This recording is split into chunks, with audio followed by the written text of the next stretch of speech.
Okay, so what we're going to do then, if you want to take out your sheet from yesterday, that's great. If not, well, that's your decision, I suppose. I'm going to go straight into recap. So this is the thought process. And if you can try to entertain, think even like a teacher to organize your thoughts a little bit. Hey, Aiden, I figured you'd make it. Let me do the attendance again. Okay, great.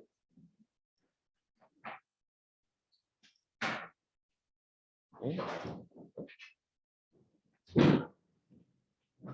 We'll figure that out. Okay. So again, just to give a quick recap, we learned about, so if you're given some kind of ax squared plus bx plus c, we figured out through chapter 2, through your test, that you are able to factor something, right? So let's call this R and S because those were the letters that was used in your handout, that were used in your handout. Wow, tired. And why is that important? It is because if we were to take this graph and put it on a Cartesian coordinate, these 2 points right here would correspond with your R and S. So if that was my R and that was my S, for example, instead of R and S, let's say this is like -3 and that's +4, okay? My equation would look something like, anyone remember how the points translate into your equation? Could someone give me a pointer? Not sure? You got to remember. Devina, do you remember? How do these x-intercepts translate into the equation? Perfect. Right on. That's exactly it. And then if you can go from a trinomial and factor it into its factor form so that you can identify what these 2 points are, you can apply that into a story. Like, for example, instead of -3 and +4, what if I had -3 and +4 this way? And we were talking about something like a football being kicked, right? Here, in this particular example, the x-axis is time, or t, in seconds, and the y-axis happens to be height, right? And so our time when it hits the ground, our time when the height is 0 is -3 and 4. Mathematically, they are both correct. Realistically, one doesn't make sense. Which is, what do you think, Alex? You're nodding your head. Yeah. When would you ever time something and measure it as a -3? For us as human beings, time always starts at 0, right? So this doesn't make any sense mathematically. Again, scratch that. Mathematically, it makes sense because look, it's part of the equation. When we apply it to real life, it makes absolutely no sense. So you have to sort of add that level of human thinking into these calculations. So let's take a look at number 3. See if we can take a polynomial, see if we can successfully factor it, and then apply it to these questions. Here we go. This was what you're supposed to try for homework if you weren't doing the supplement. I have with me, well, the question tells me, solve for the x-intercepts. That is all I might say. Tell me what the x-intercepts are. That should automatically tell you to factor the polynomial, right? Factor your function. That automatically is what you should remember if you see solve for x-intercept. So this also implies, I don't tell you this, but it also implies that your y value is a 0. In this case, my height is going to be a 0. So here we go. If we're solving for the x-intercepts, 0, so remember, h of t is going to be -5t squared plus 20t. My y value is a 0, and I need to factor. It's not a trinomial. In fact, it's a very easy way of factoring. This is one of the easier ways. You don't have to do multiply, two numbers that multiply to C and add to B.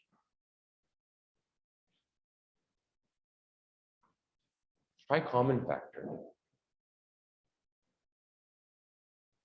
Try it. What is common between -5 and 20? What can I divide out? How about t squared and t? What can I divide out? Hayden, I'm looking at you. I'm gonna keep on picking on you today. Yeah, so instead of just 5 though, I like the t being a positive number. So I'm gonna factor out a -5 along with a t. So if I divide a -5 by -5, I'm left with the 1. If I divide a 20 by -5, I'm left with a -4.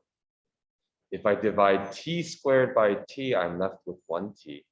And t divided by t, I'm left with nothing. My final equation is -5t, and I'll just clean it up, t minus 4. You don't have to rewrite that. Okay? I just wanted to clean that up for you.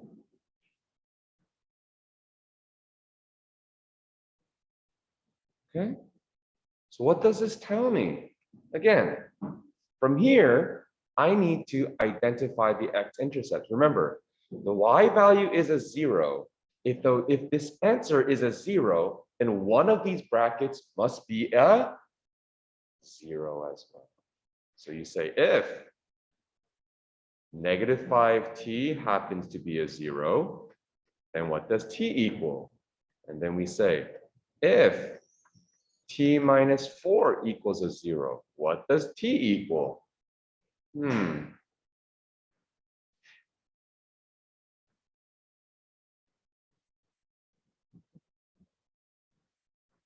And once you finish this, we'll sort of summarize everything and try to make sense of what each of these numbers mean.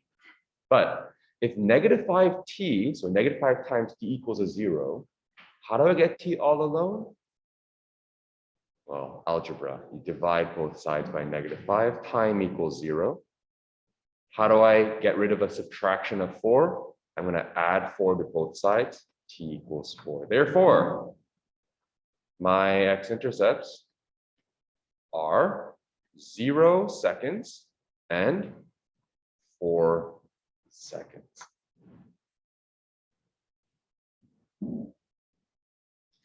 I called them x-intercepts, but what does this mean? Mathematically, it's 0 and 4, but what does that mean realistically here? I might have jumped the gun, but we're talking about the height of a football. Sam?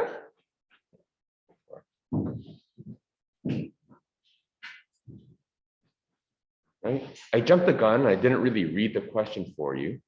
So let's take a quick break and talk about this. The height of a football kicked from the ground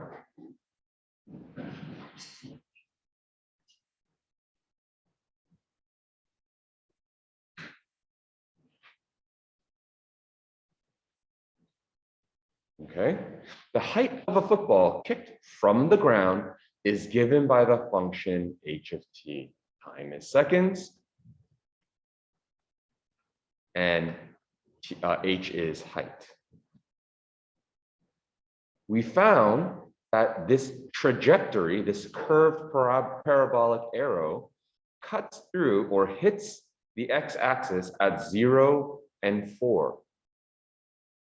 Question: when was the football kicked?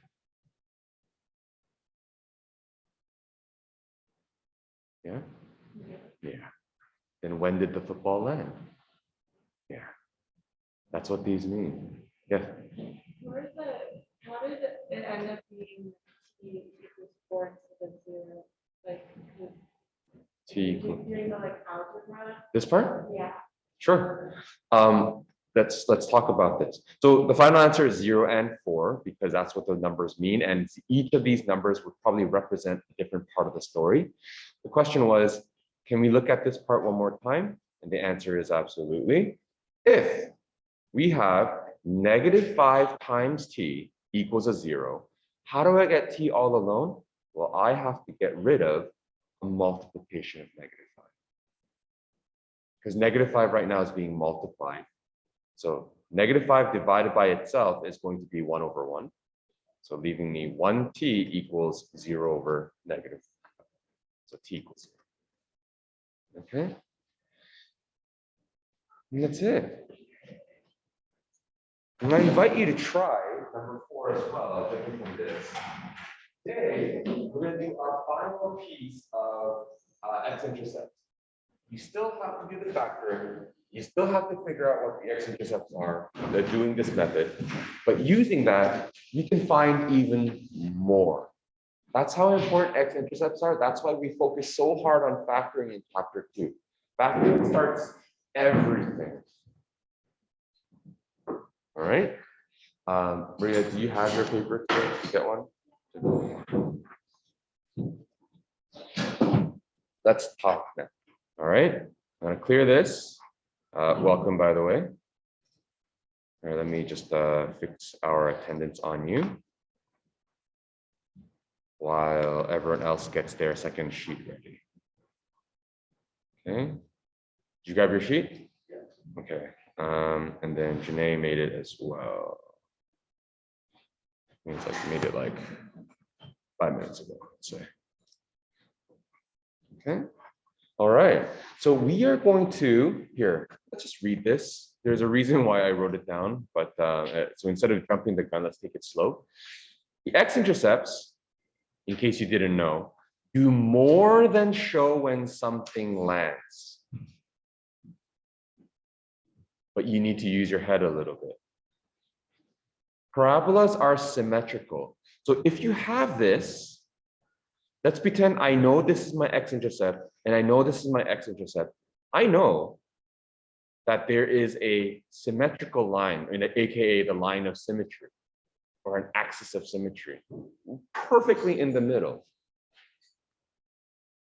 So if this was, let's say, -7, and this was, let's say, a 5, number perfectly in between -7 and 5 will be your axis of symmetry. Does that make logical sense? If it's symmetrical, like a line of symmetry will be right here, right? I'm assuming your body is also symmetrical for the most part. It's not actually true. And a fun fact, if you take a mirror and you put it to like half of your face like this, and you take a look, every one of you, if you want, for something fun, when you go to the washroom today at home, right, and you have a hand mirror, put that hand mirror right like half of your face and take a look at what your face would look like if you were perfectly symmetrical. You look like a completely different person. It's actually a little weird, right? So we're not actually symmetrical. The more symmetrical you are, they say, whether you are quote unquote attractive or not attractive, whatever, that doesn't matter. The more symmetrical you are, apparently, the more fitting you are to be like a model. I don't know what it is. So forget being attractive or like being prettier or good looking or handsome or whatever, right? The more symmetrical you are, designers love your kind of face. I don't know what it is, but it's with that idea, it has to be symmetrical. Same with parabolas, right? And so if you are able to, 1, factor, and then 2, find your X-intercepts, guess what? You actually, by a side product, also figured out where the midline is. And then let's go even further. If you know where the midline is, what else do you know? You can figure out the vertex. So just from the X-intercept, you could figure out the entire graph. So be able to factor. Here we go. I'm gonna move down and start. All right, I gave you a hard one, but it's still the same. Factor the following function to determine the X-intercepts. Now, I gave you this because we're going to do this together. Oh, did you cut your hair? Oh, like buzzed it? What in this weather? Why? Oh, wow. Okay, oh, it's gonna be so cold. Closing your hair in this weather. Okay, distraction. Back, focus. I gave you this equation because the a value is a half, so it might seem annoying, but I wanted to show you that even if it's a half, even if it's a fraction, that I didn't want you to be turned off by it. I noticed that all the other coefficients and constant terms are multiples of 2. So it's going to be nice, actually, right? That might give you a hint. Not that it has to be divisible, but it's sort of nice. If I divide out a half, literally, if I divide out a 0.5, I get, for the x squared term, I get a 1. Now take your calculator and do the same for -2. Divide -2 by 0.5, or divide -2 by half. What do you get? It's a -4. Yeah, it gets bigger. Good. It's like I multiplied by 2. Dividing by half is like multiplying by 2, which is true if you remember your fractions, but that's a different lesson altogether. So -8 divided by 2. Diane? I see you typing away. It should be, it's -8 divided by half. So -8 divided by 0.5. It should be. Yeah. So let's factor this. What are two numbers that will multiply to -16, but add to -4?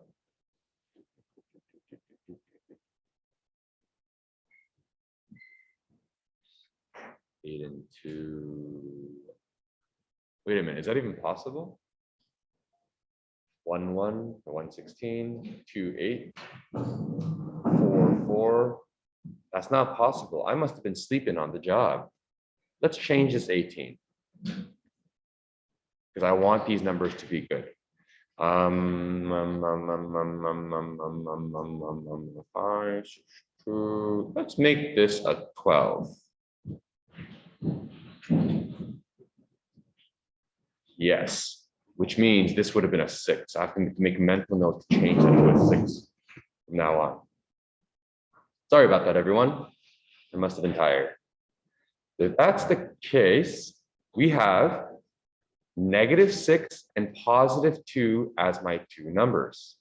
Because -6 times 2 is a -12. -6 plus 2 is a -4. Let me give you a visual just so you know where it's going. If I were to graph this, my x-intercept is a 6 and a -2. And assuming my curve looks something like this,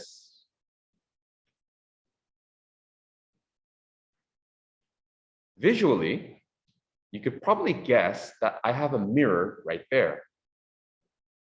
What number, what x value does this dotted line land on? And as I said, it's perfectly symmetrical. It is going to be a 2. But how did you get that? What if these numbers were weird? Is there a way we can calculate it instead of sort of using your number sense? The key word is midpoint, aka the average. How do you calculate the average of your report card? Yeah. You add them all up and divide by how many courses you're taking. The same thing here. You are going to find the average of the x-intercepts, which is the first x, the second x, and then divide by a 2. So some of you might be here. Let me write a formal equation for you. Like this. Axis of symmetry, right? The x is going to equal the first x plus the second x-intercept divided by 2. In this case, it's negative. Now let's do 6 first. Let's do 6 plus a -2 divided by 2. That would be 6 minus 2. It's a 4 divided by 2, and that's a 2. So the axis of symmetry is,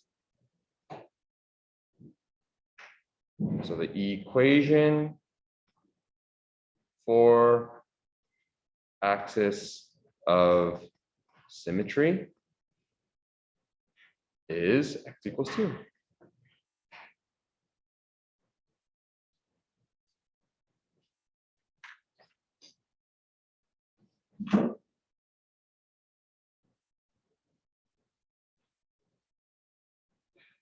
And this is going to be great because after today, you'll be able to sketch just about any quadratic function from looking at it.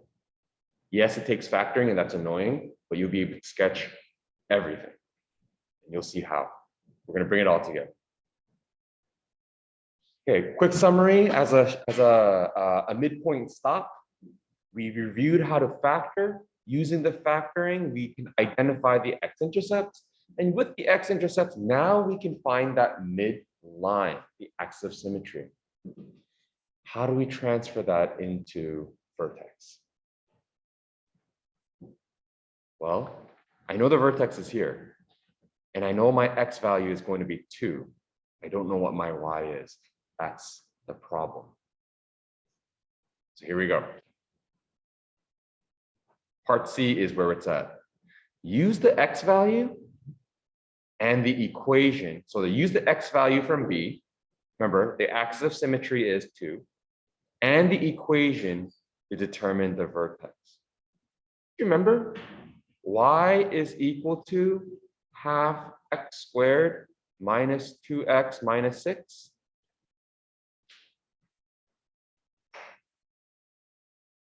And I just told you that the x value has to be 2. Right? So I will say, so the x value, so y equals this, and the x of vertex is 2. So I'm going to plug it in. Y is equal to half 2 squared minus 2 times 2 minus 6. You can do the math, but that becomes, let's see, 4, that's a 2, minus 4, negative 2, that's a negative 8.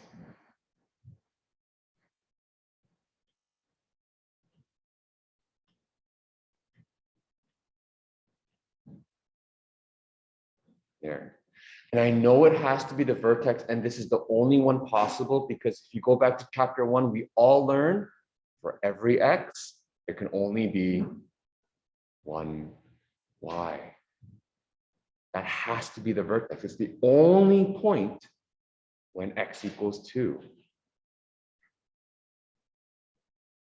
Okay, everyone? Everyone, take a look at your answers from A, B, and C. I would like you to plug in those answers into the lines above. Go all the way up. Recap. Zach, you with me? What were my x-intercepts? Pardon?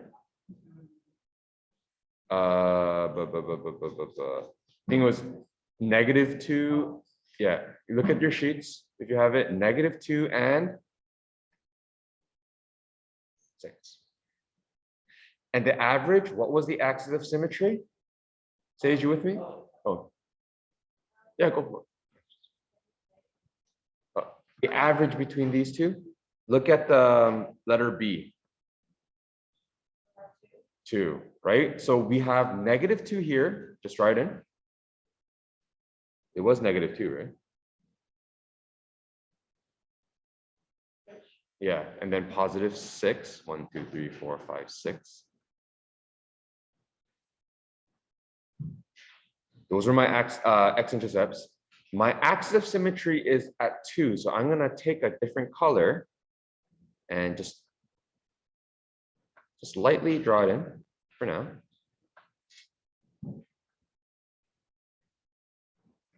And then the vertex we calculated was 2, negative 8.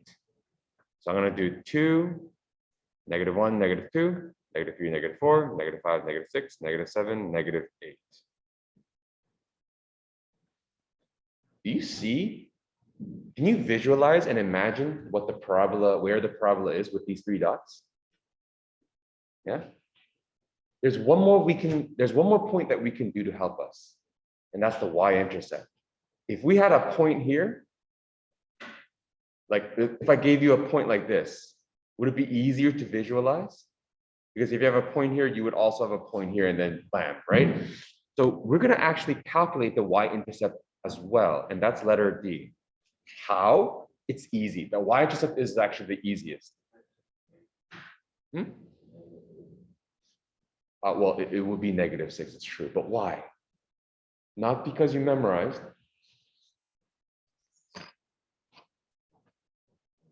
Not because you memorized, but because we know that the x value is going to be a 0 when it's a y-intercept. Remember how x-intercepts, the y value was a 0?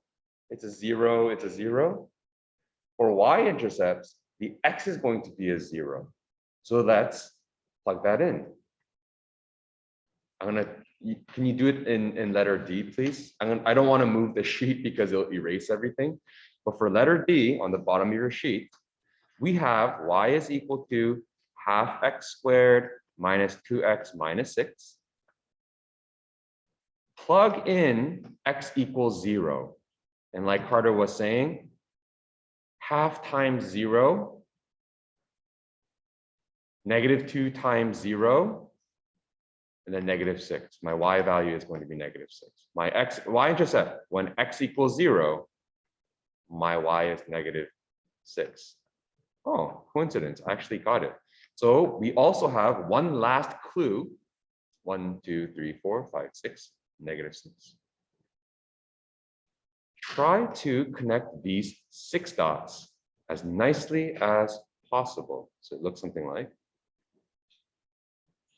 that. And you know I have to turn around here. Something like this. Now, if you were witty, if you were clever, you would know that because of the line of symmetry, if I have a dot here, I would also have a dot here. So that could be a clue as well. Yes. Yeah.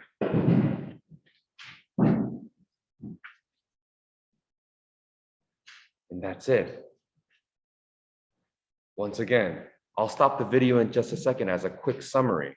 Well, on the back sheet, there's another one we can do. Yeah, but I'm going to pause the video and I'm going to give you a chance to do it before we call it a day today.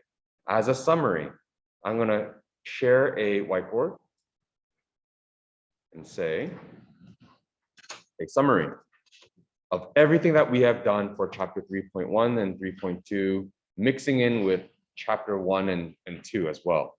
Okay, number 1, find x-intercept by factoring, right? From there, average the x-intercepts to find axis of sim by averaging x-intercepts. Number 3, find vertex by plugging in axis of sim into equation. So it all starts from the x-intercepts, because if you can do number 1, find the x-intercepts, you can do 2, and if you can do 2, you can do 3. Everything is going to come together. Okay. I'll keep this here and I'll bring it back up. Actually, sure. I'll leave this here for a second while I pause the video. I want everyone to try back page. See if you can mimic every step of the way on your own. Okay, everyone, let's try it together. Some of you might still be a little bit stuck because factoring is a little off for you, but I see a lot of good progress, which is, I don't know, I love it. I am going to show the calculations here, and you can check with your answers and copy them to the top of the page as you see fit. The equation is y equals x squared minus x minus 6. I am looking for 2 numbers that will multiply to -6 and add to -1. right? And ultimately the goal is to factor because I want the x-intercepts. Let's go. -3 and +2, -3 and +2. These are the numbers I'm looking for. This is x -3 and x +2. What does that mean for my x-intercepts? Therefore, the x-intercepts are +3 and -2, right? Again, when I say x-intercepts, it's implied that the y value is a 0 and I need to find what the x values are. That's why when y is a 0, x must be a 3 or an x must be a -2. Next, determine the axis of symmetry. And again, you need to remember that the axis of symmetry is perfectly in between 3 and -2, the x-intercepts, which means I need to average them. The axis of symmetry, the x is going to be 3 added with the other number. So add the sum of all the points divided by how many I added, which is going to be a +0.5. My x equals 0.5 is going to be my axis of symmetry.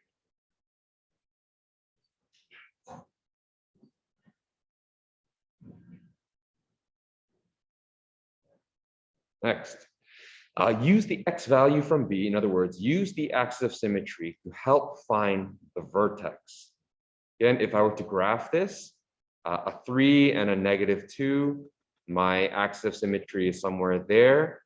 If this is my parabola, I know that my vertex would be some kind of point that has my x value as 0.5. That's why I'm going to plug in this x value to figure out what my y value is. My y is going to be 0.5 squared minus 0.5 minus 6, which if I calculate 0.25 minus 0. So -6.25. My vertex is 0.5, -6.2. Again, yes, the numbers might be a little bit weird, but you need to be confident and trust your calculations in this. There's nothing wrong logically with what you're doing. We found the x-intercepts. The axis of symmetry is perfectly in the middle. And if it's in the middle, the vertex is also perfectly in the middle. We can plug in that x value to find my y value. Lastly, to have one more reference point, one more point on the graph to help me sketch properly, we have our y value or y-intercept calculated by substituting x. So x is going to be 0, -0, -6. My y-intercept is 0, -6. All right, so that's pretty simple stuff. Well, simple enough, but of course it's going to take practice. X-intercept they were rather 3 and -2. The axis of symmetry perfectly in between. The equation was 0.5. The vertex was 0.5, -6.25. And the y-intercept was 0, -6. Let's plot that in. 3, -2. Axis of symmetry is 0.5. So I'm going to try to draw a dotted line perfectly in between. And then we have at the axis of symmetry, the vertex is 0.5, -6.25. Oh man, -1, -2, -3, -4, -5, -6. And 6.25 is just slightly under the -6. And then my y-intercept is 0, -6 on the dot. So using these 4 dots, can you visualize your parabola?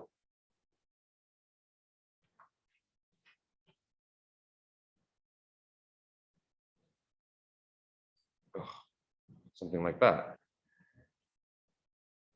Something like that. If we had perfect drawings, then you know that would be good. Let's see, all of it, just from the X-intercept, you can calculate and figure all this out.